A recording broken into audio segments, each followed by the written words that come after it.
Have you ever wondered that a small microorganisms live inside your mouth? Well, probably not, but let's pretend that you do.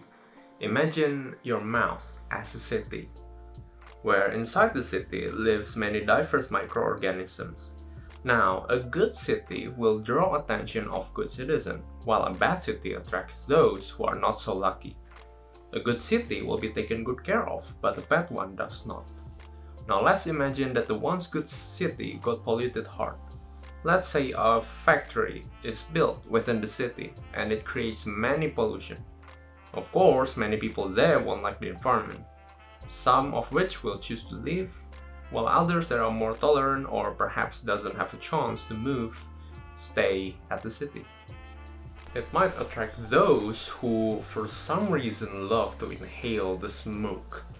That factory in the illustration is actually the cigarettes in real life. We could imagine the good city as those who does not smoke and bad city as the one who smokes.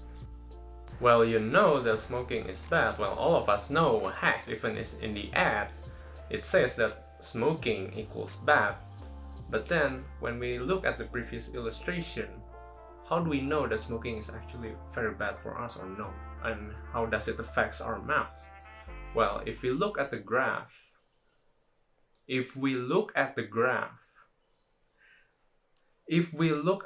come on, hang on.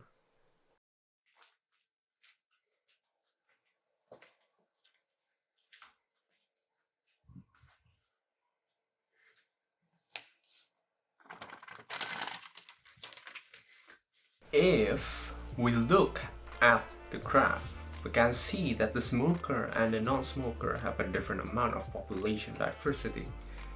We can see that the majority of the non-smoker population consists of Streptococcus and other unspecified groups, but the rest are around 10% or below in the population.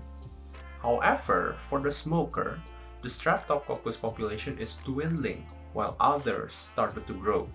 Genera such as Neisseria, Brephotella, Haemophilus, and others started to grow well in the smoker's environment.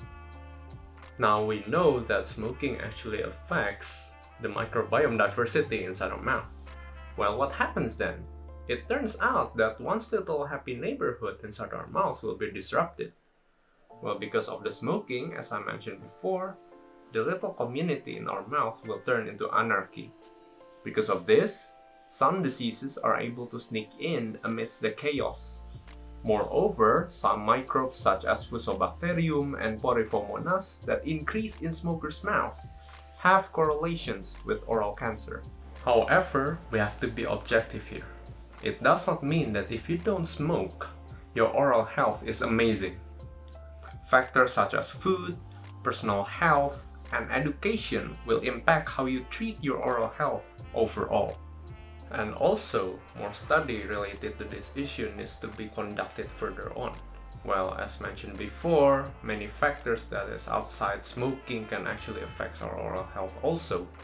And not only that, some diseases that are correlated with the microorganisms from smoking does not mean that that organism themselves actually is the main cause of the disease itself. I hope that you all can learn something from this video. Thank you so much for watching and have a nice day.